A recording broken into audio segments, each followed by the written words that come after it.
Shalom adik-adik dan mami papi. Sebelum mengikuti ibadah online ini, yuk kita simak bersama-sama panduan berikut ini.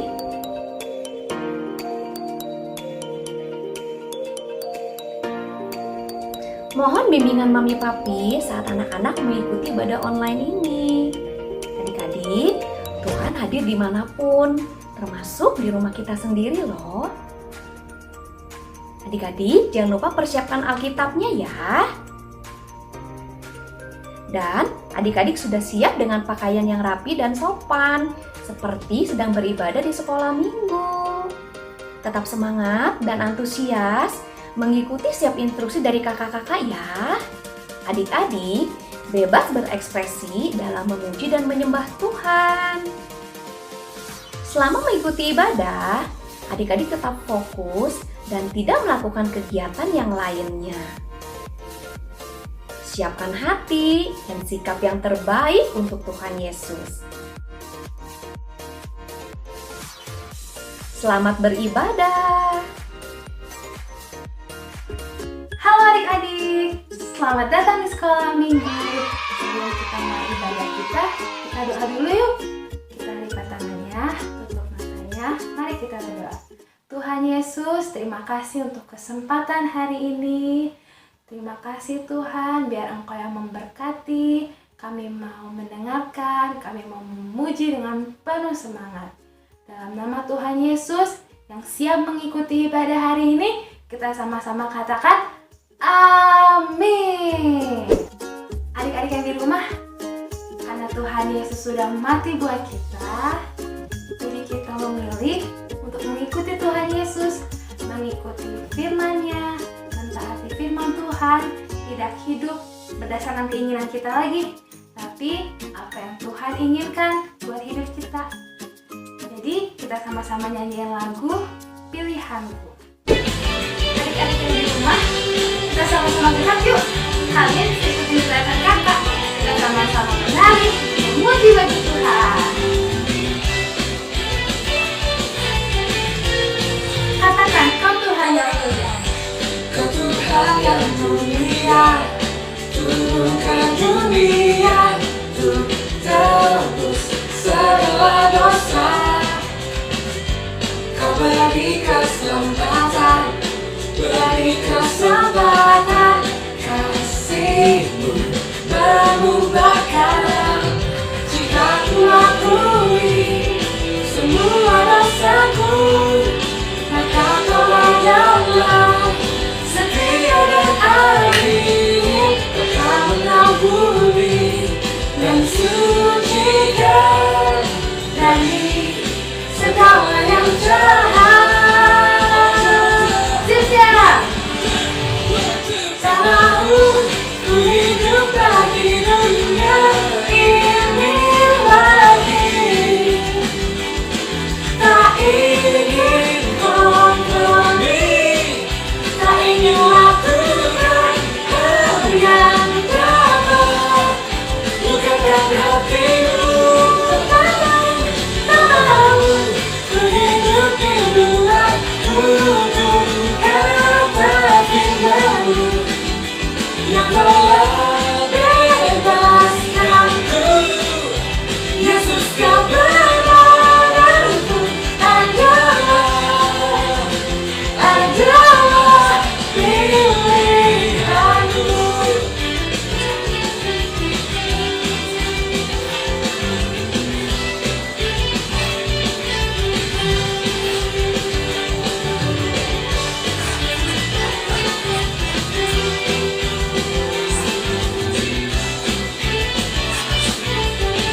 Katakan, Kau Tuhan yang mulia. Kau Tuhan yang mulia, turun ke dunia untuk tebus segala dosa. Kau beri keselamatan, beri kesempatan, Kasih-Mu mengubahkan.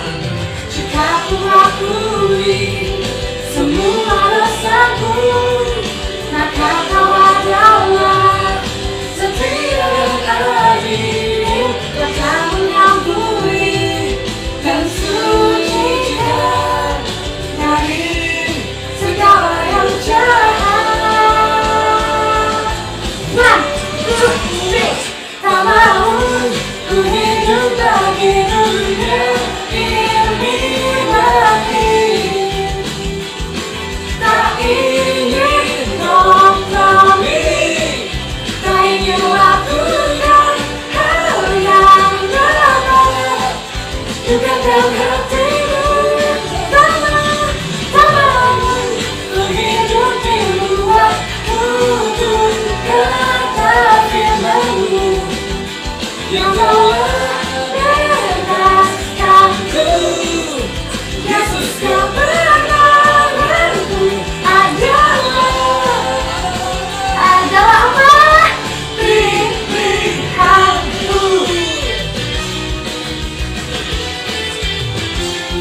hari ini kami mau mendengarkan firman-Mu, biar Engkau yang memberkati, supaya kami dapat mengerti dan melakukannya dalam hidup kami. Terima kasih Tuhan Yesus, dalam nama-Mu kami sudah berdoa dan mengucap syukur. Amin. Halo adik-adik, selamat pagi. Selamat berjumpa kembali dengan Kak Alfred di sini di dalam ibadah online kita pada hari ini. Wow, senang sekali Kakak Alfred bisa ketemu dengan kalian ya. Oh iya, Kakak mau nanya nih. Kalian pasti di sekolah punya wali kelas kan? Pasti punya guru kan? Nah, Kakak mau nanya nih. Kalau suatu waktu kalian berjalan di tengah kota, mungkin dengan mama papa kalian, mungkin ke mall, lalu bertemu dengan guru kalian, bertemu dengan wali kelas kalian, lalu berpapasan, mungkin jaraknya sekitar 5-10 meter, masih jauh nih, masih kelihatan.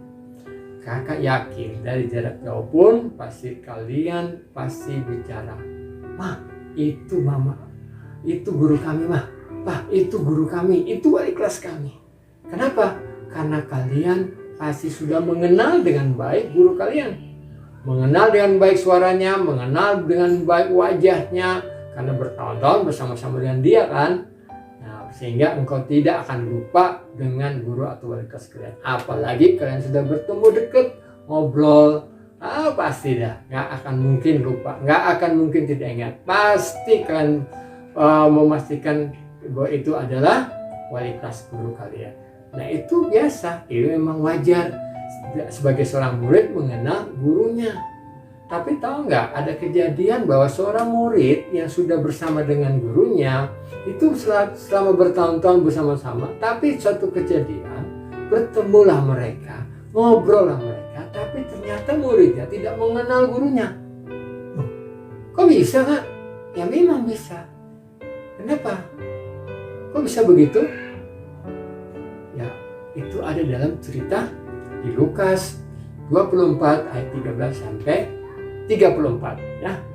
Suatu waktu ada dua orang sedang berjalan kaki dari kotanya menuju ke Emmaus. Pada saat mereka berjalan, mereka sedang membicarakan tentang suatu kejadian yang terjadi di kota itu, di kota mereka. Mereka berjalan, kemudian bertemulah dengan seseorang. Seseorang itu menyapa lalu bertanya, "Apa yang terjadi? Apa yang sedang kalian bicarakan?" Lalu dia bilang, "Pak, kami sedang membicarakan satu berita yang sudah menjadi pembicaraan umum di kota kami." "Wah, apa itu? Berita apa yang sedang dibicarakan itu?" Kedua orang ini bertanya, "Bapak bukan dari kota ini ya? Kok sampai nggak tahu tentang cerita itu?" Lalu kemudian berceritalah dua orang ini kepada orang tersebut yang mereka temui.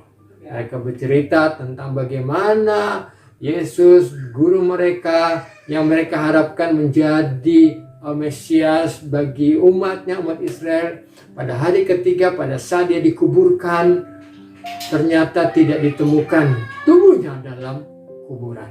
Wah, itu sangat menggemparkan. Mereka sangat sedih karena mereka tidak menemukan tubuh guru mereka. Mereka tidak menemukan tubuh daripada orang yang selama ini mereka kenal dan bersama-sama dengan mereka. Mereka bercerita tentang kejadian itu, bagaimana mulai mati sampai dengan hilangnya tubuh daripada guru mereka, yaitu Yesus.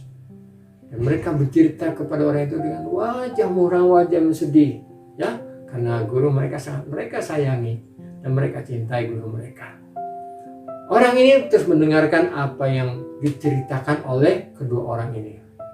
Dua orang ini adalah murid Yesus. Artinya mereka tentu kenal bagaimana Yesus, bagaimana suara, bagaimana wajah Yesus.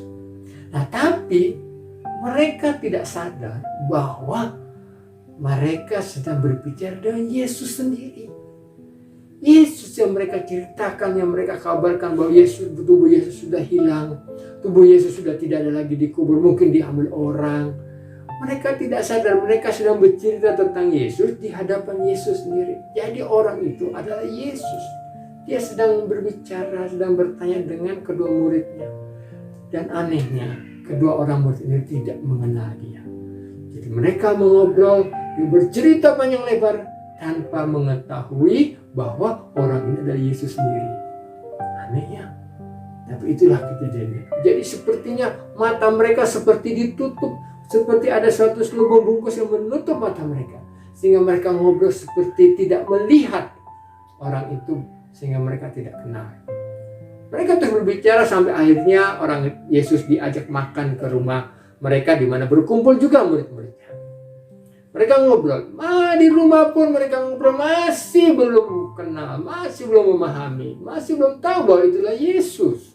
Mereka ngobrol-ngobrol makan sampai tiba waktunya Yesus mengambil roti, kemudian memecah rotinya lalu membagi-bagikan ke orang yang hadir.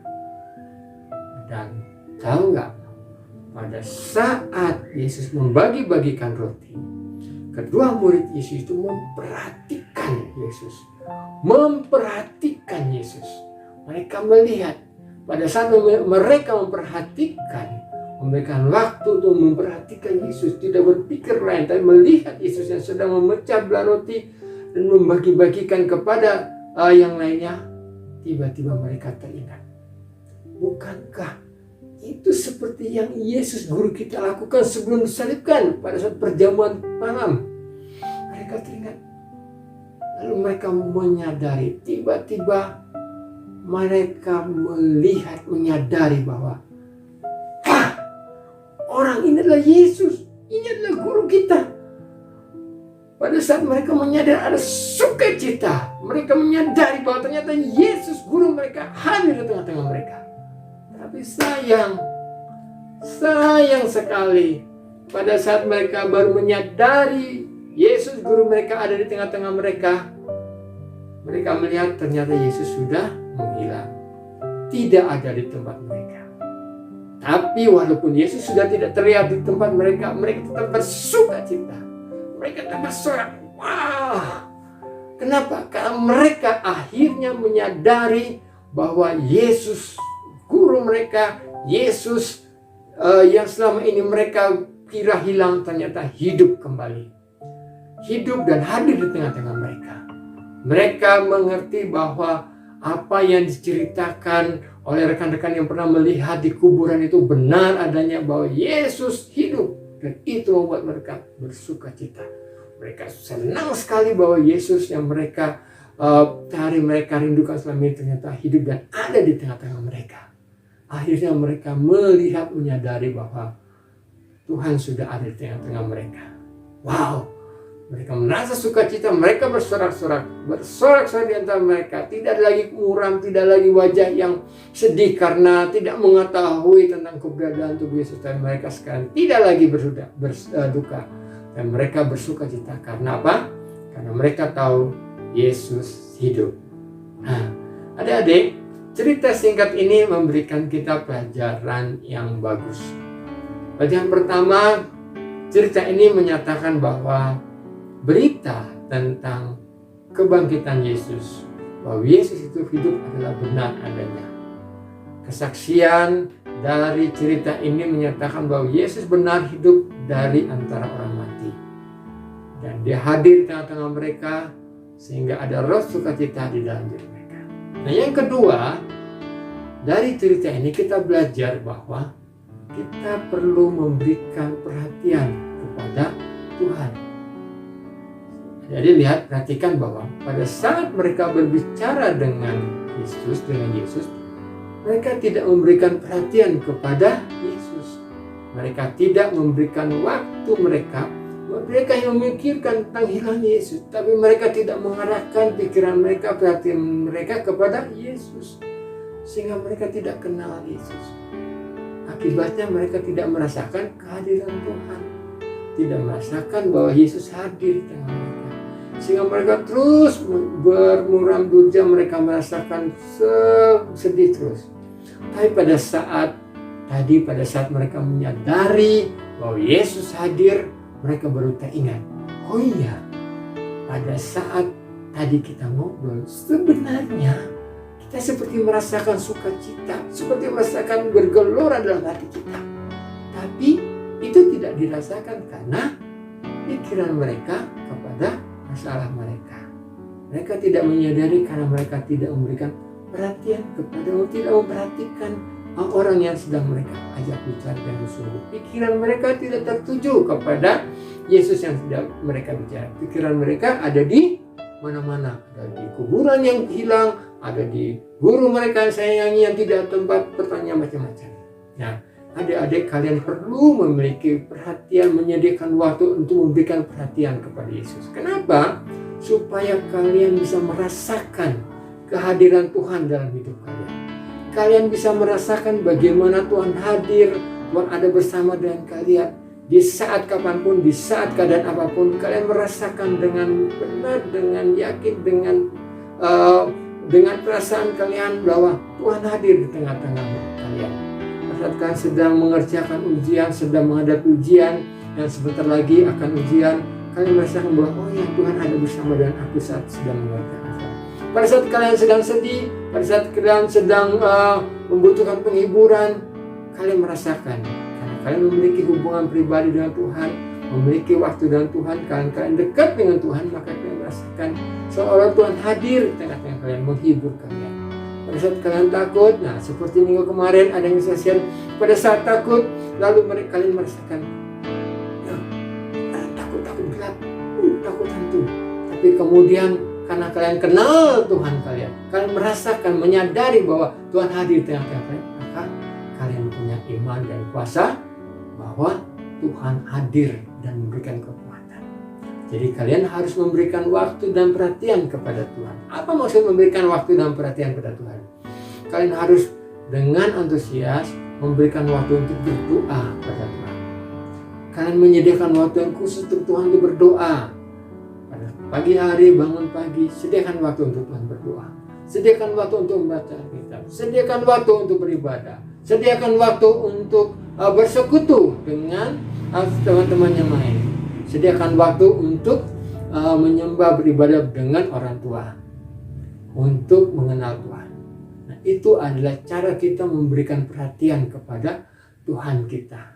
Nah, pada saat kalian memberikan waktu perhatian kepada Yesus, maka kalian akan merasakan kehadiran Tuhan dalam hidup kalian. Kalian akan merasakan ada kuasa dalam hidup kalian. Kalian merasakan ada ditemani, dijagai oleh Tuhan. Kalian akan merasakan Tuhan itu seperti dekat, seperti teman yang selalu ada bersama dengan kalian. Dan kalian pasti akan merasakan sukacita yang senantiasa, yang tidak pernah berubah. Yang senantiasa ada sukacita, walaupun mungkin merasa sedih, tapi kemudian ada penghiburan. Mungkin merasa marah, kemudian Tuhan menolong untuk bisa menghilangkan rasa marah. Itu semua karena ada kehadiran Tuhan di dalam kita. Dan kalian merasakan ada kuasa kehadiran Tuhan di tengah-tengah kalian. Kenapa kita bisa rasakan? Kenapa kita bisa merasakan kehadiran Tuhan dan kita bisa mengalami sukacita dan kuasa Tuhan? Karena kita memberikan waktu dan perhatian kita kepada Yesus. Sebab Yesus sudah hidup, maka Dia akan selalu bersama dengan kita. Dan bukan cuma itu, kehadiran Yesus di dalam hidup kita itu juga membuat kita, menjadikan kita anak-anak pilihan Tuhan yang akan dibawa Tuhan suatu waktu kelak bersama dengan Dia di surga. Jadi pastikan dalam hidup kalian ada Yesus bersama dengan kalian. Setiap anak-anak yang sudah mempercayai dan memiliki Tuhan dalam dirinya, yakinlah bahwa Yesus ada bersama dengan kalian. Kan kalian perlu memberikan waktu bagi Tuhan untuk bergaul, bersekutu dengan Yesus. Dan bagi kalian yang menonton ibadah ini mungkin belum memiliki, merasa bahwa saya kok belum merasakan, belum memiliki Yesus dalam hidup aku. Berdoalah, minta Tuhan, jadikanlah aku sebagai anakmu, tinggal dalam hatiku, jadikanlah hidupku suci dan kudus, dan biarlah Tuhan tinggal di dalam hidupku, supaya aku boleh hidup dalam persekutuan dengan Tuhan. Ya, dan itu membuat kita menjadi anak-anak yang selalu semangat dan bersuka cita. Oke? Itu cerita tentang di Lukas 24 ayat 13 sampai 34. Satu hal lagi, kenapa Tuhan ingin hadir di tengah-tengah kita? Kenapa Tuhan ingin supaya tetap ada bersama dengan kita? Seperti tertulis di dalam Yohanes 3 ayat 16. Yohanes 3 ayat 16. Karena begitu besar kasih Allah akan dunia ini, maka dikaruniakanlah anaknya yang tunggal, Tuhan kita, agar barang siapa percaya kepadanya tidak akan binasa, melainkan memperoleh hidup yang kekal. Setelah ayat apa? Yohanes 3 ayat 16. Oke. Nah, demikian firman kita, cerita kita hari ini, sharing firman Tuhan dari Kak Alfred buat kalian semua. Jadi kunci firman Tuhan, kata kunci firman Tuhan hari ini adalah Yesus hidup, dan berikan waktumu dan perhatianmu untuk Tuhan kita. Sampai di sini dulu firman-Nya.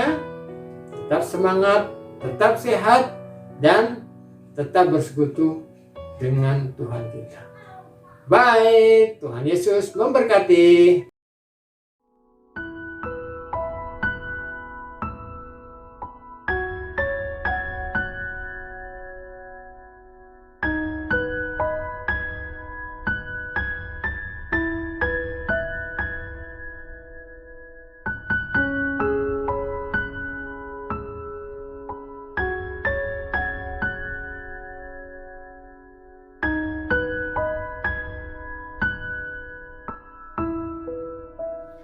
Halo adik-adik, selamat pagi.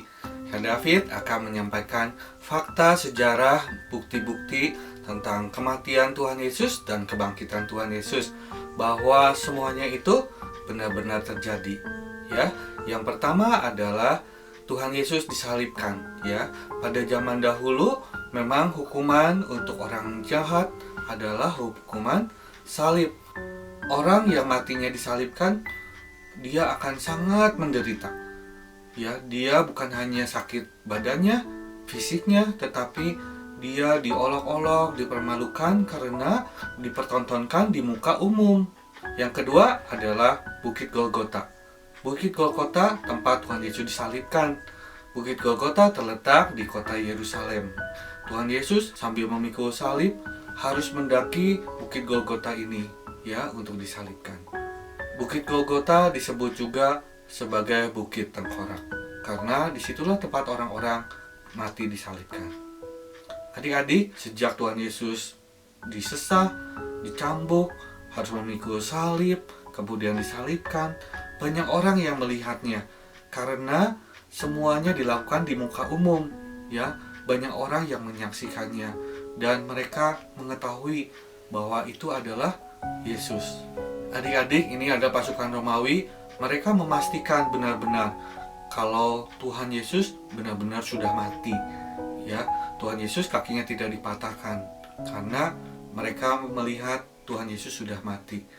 Lalu mereka mengambil tombak, ditusukkan lambungnya, ya, maka keluarlah darah dan air dari lambung Tuhan Yesus. Ini membuktikan bahwa Tuhan Yesus sudah mati. Ini adalah kuburan Tuhan Yesus.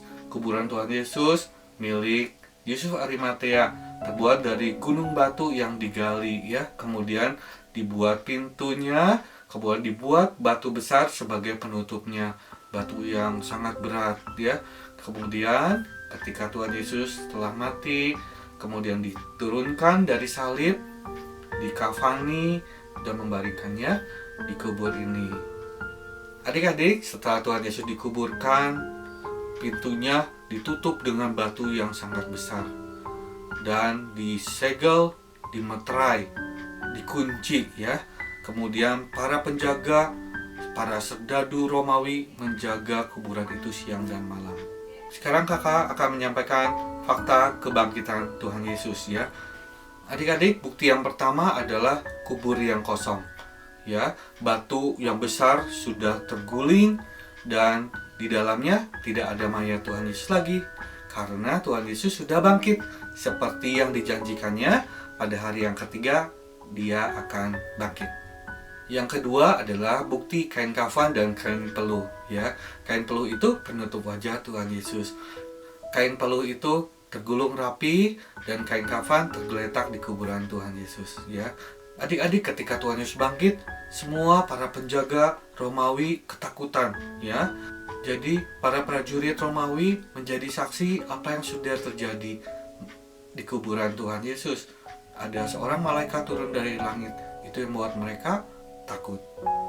Adik-adik, Saksi berikutnya adalah Maria Magdalena dan perempuan-perempuan lain yang pagi-pagi benar datang untuk merempahi mayat Tuhan Yesus. Ketika mereka sampai, mendapati kuburan Tuhan Yesus sudah terbuka, batu yang besar sudah terguling, dan kuburan Tuhan Yesus sudah kosong.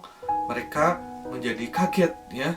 Tampak ketika mereka melihat ke dalam, tampak ada 2 orang malaikat di dalam kuburan Tuhan Yesus yang mengatakan, Yesus yang kamu cari sudah tidak ada lagi di sini, dia sudah bangkit.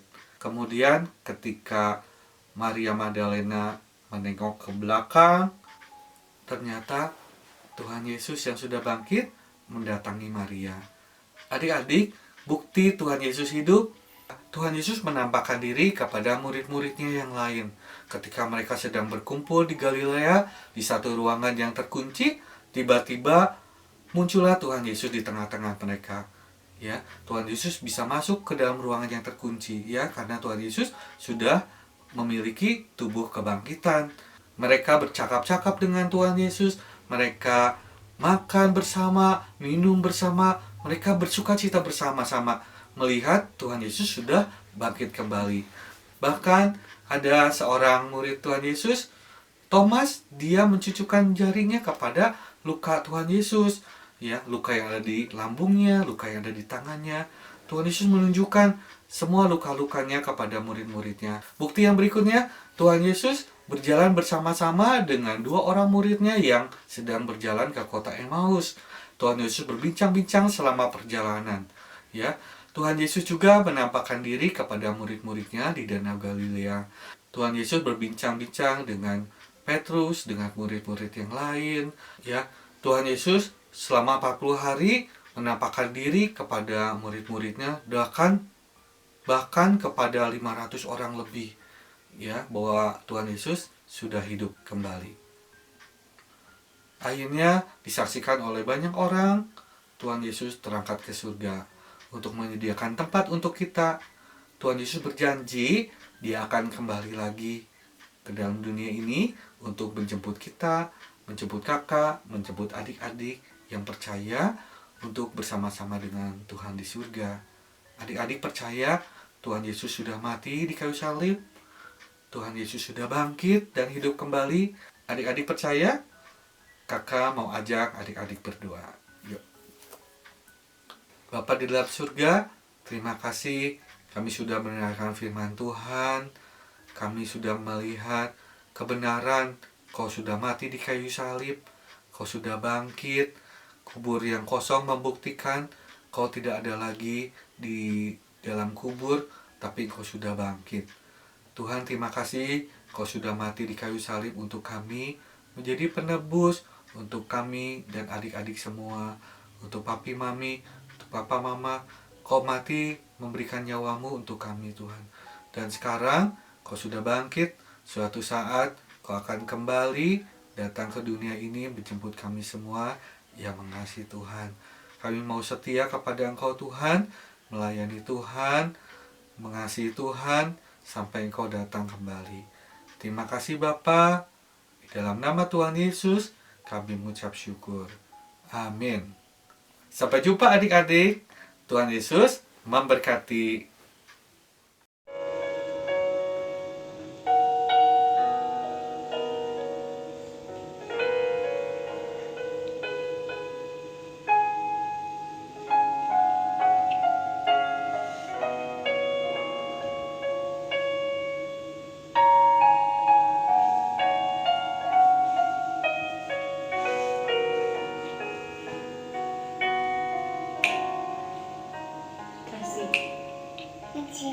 Gaji yang indah,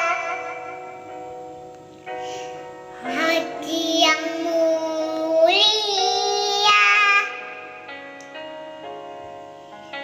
hanya tutup kaki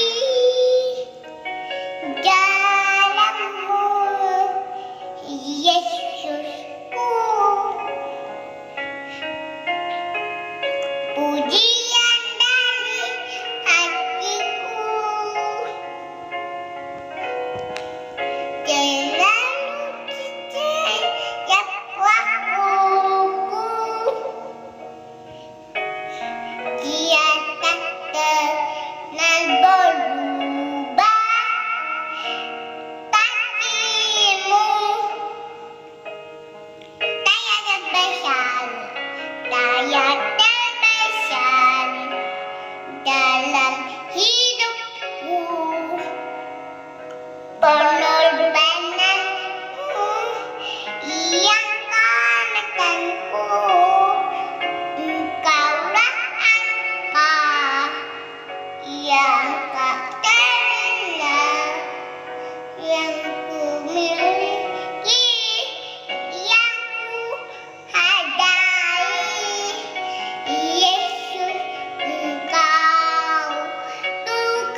Adik-adik, kita udah sampai di akhir kebaktian kita hari ini nih.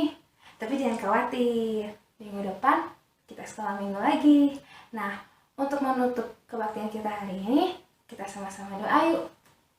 Tuhan Yesus, terima kasih Tuhan, Engkau sudah memberkati kami hari ini. Kami dapat mengikuti ibadah hari ini. Biarlah Engkau juga memberkati kami sepanjang minggu depan. Engkau memberkati sekolah kami, memberkati kami dalam belajar, memberkati orang tua kami. Biar Engkau juga memberikan kesehatan kepada keluarga kami, Bapa. Terima kasih Tuhan Yesus. Dan biarlah Tuhan memimpin kami untuk kami dapat melakukan firman Tuhan yang kami dengar. Terima kasih Tuhan Yesus. Dalam nama-Mu kami sudah berdoa dan mengucap syukur. Amin. Adik-adik, sampai jumpa minggu depan. Bye!